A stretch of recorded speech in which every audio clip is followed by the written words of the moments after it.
Setelah FIFA resmi mencoret Peru sebagai tuan rumah Piala Dunia U17 pada November mendatang, muncul rumor Indonesia coba menawarkan diri jadi tuan rumah pengganti.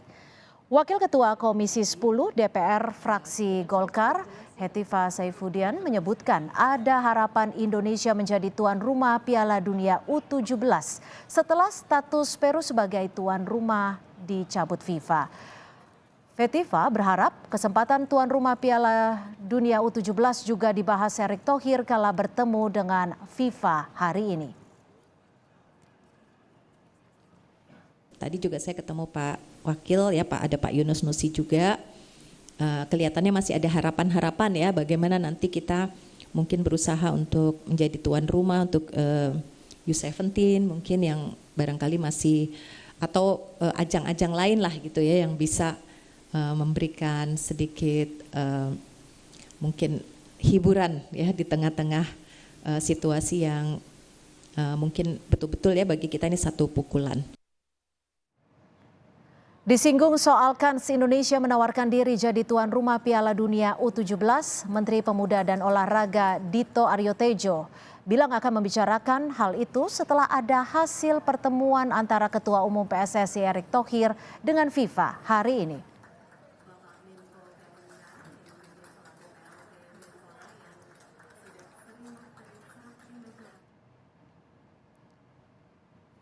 Sebelumnya, FIFA resmi membatalkan Peru sebagai tuan rumah Piala Dunia U17. Kesiapan infrastruktur jadi alasan FIFA.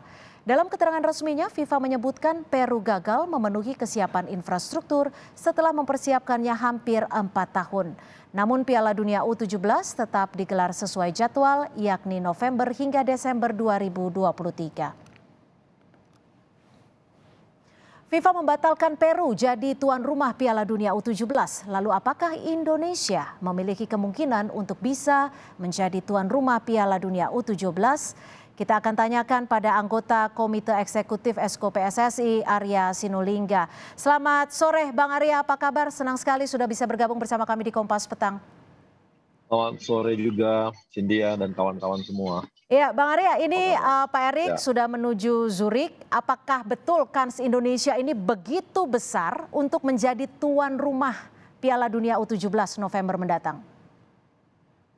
Kita sih nggak bicara dulu tuan rumah Piala Dunia ya, karena yang sekarang ini fokus kita adalah bagaimana kita bisa lepas dari ban FIFA.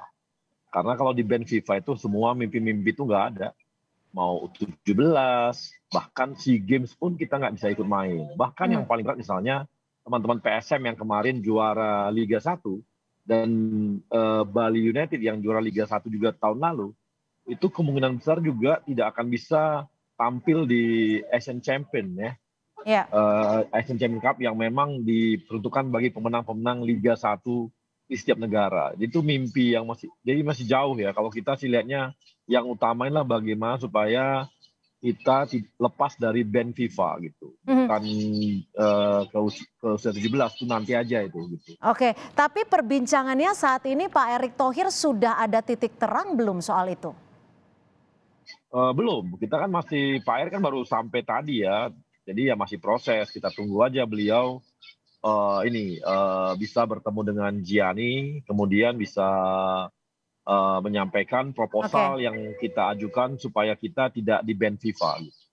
Tapi gini Bang Arya, kalau kita bicara soal fasilitas Indonesia dan juga infrastruktur maupun persiapan, ini kan bisa dikatakan hampir 99% siap untuk menggelar Piala Dunia U17. Apakah ini bisa dijadikan faktor untuk istilahnya dalam tanda kutip merayu FIFA? Saya senang juga ya bahwa FIFA clear ya ketika menyampaikan bahwa Peru itu gagal karena infrastruktur, gitu.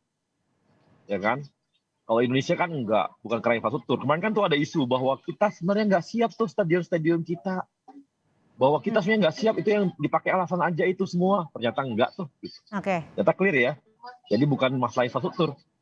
Jadi gini, Mbak Cynthia, kembali lagi kita itu Peru itu nggak ada ini loh, nggak ada kemungkinan sanksi, nggak ada. Kenapa? Karena mereka tidak begitu esensi. Ya, persoalan mereka ketika menolak jadi batal. Kalau kita esensi banget yaitu masalah intervensi dan diskriminasi. Itu kan prinsip-prinsip FIFA yang sangat mereka pegang yang tidak boleh dilakukan di sebuah kompetisi. Jadi oke. bagi kita itu berat. Itu yang berat, Mbak. Jadi kita masih belum lah ya, kita masih jauh Tapi cara begini, mengenai Bang Arya, kalau uh, kita boleh berandai-andai, ini kan fans bola di Indonesia cukup besar. Dan ketika kita berandai-andai, memungkinkan tidak ketika U17 kita bisa nggak digelar? mau. Kita nggak mau ngomong andai-andai deh, Mbak. Ini hukuman kita ini bisa berat loh. Hmm, Karena kita melakukan yang namanya intervensi. Ingat nggak tahun 2015 itu intervensi loh. 2015 itu intervensi dan kita di-ban sama FIFA setahun. Ya, itu hmm. berat. Jadi masalah intervensi dan diskriminasi itu jadi sesuatu prinsip. Jadi saya nggak mau lah, kita nggak mau berandai-andai bahwa kita akan begini, kita akan ada harap. Udahlah, kita loloskan dulu nih. Tahapan pertama loloskan dulu nih Indonesia dari ban FIFA. Oke, Setelah itu baru kita bicara mengenai yang lainnya. Jadi kalau sudah ada itu kejelasan bahwa kita nggak di ban FIFA, nah itu baru bicara lain kita. Gitu. oke. Itu dulu Jadi yang kita fokus bicarakan. utamanya seperti itu dulu ya, Bang Arya ya? Ya, ya. Jadi kita fokus utamanya kita tidak disanksi FIFA. Kalau disanksi FIFA ini mimpi semua itu.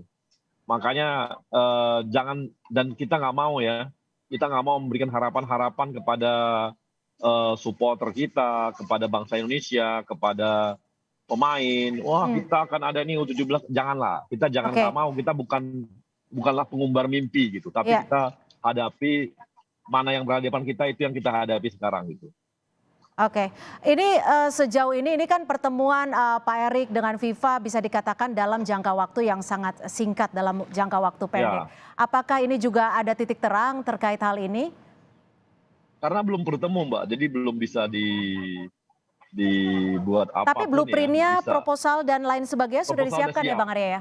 Sudah disiapkan. Jadi gini, kita menyampaikan sebuah proposal blueprint karena kan FIFA itu bicara mengenai transformasi. Kita ingat nih, Brunei kemarin itu sampai 5 tahun di ban FIFA karena mereka memang tidak serius untuk melakukan transformasi di Brunei. Sehingga 5 tahun loh dikasih di ban. Maka kita pun akan membuat bahwa kita serius loh buat transformasi. Nggak muluk-muluk, tapi ada timeline, target jelas. Karena FIFA tahu mana yang muluk-muluk, mana yang nggak mungkin dilakukan, mana yang main-main. Sehingga target kita itu sekarang. Di Pak Erik kemarin kami bersama-sama Pak Erik semua tim menyiapkan proposal yang namanya Garuda Emas itu. Itu yang kita sodorkan ke FIFA. Moga-moga FIFA lihat bahwa kita Indonesia memang serius untuk melakukan transformasi. Karena kalau tanpa itu kita susah, Mbak. Oke. Itu kan seperti infrastruktur aja. Ya. Pak Basuki dari PUPera, Menteri Pak Basuki itu sudah melakukan sebuah perubahan-perubahan di stadion kita ya. Beliau ratusan tuh ada yang mereka diaudit oleh beliau dan untuk diperbaiki. Itulah bagian juga transformasi dari bola kita gitu. Iya, singkatnya Bang Arya, timeline seperti apa dan target waktu perbaikan persepak bolaan Indonesia ini berapa lama? Singkat saja. Nanti Mbak gini, dalam setahun ini udah ketahuan nih apakah kita di track yang benar atau nggak benar.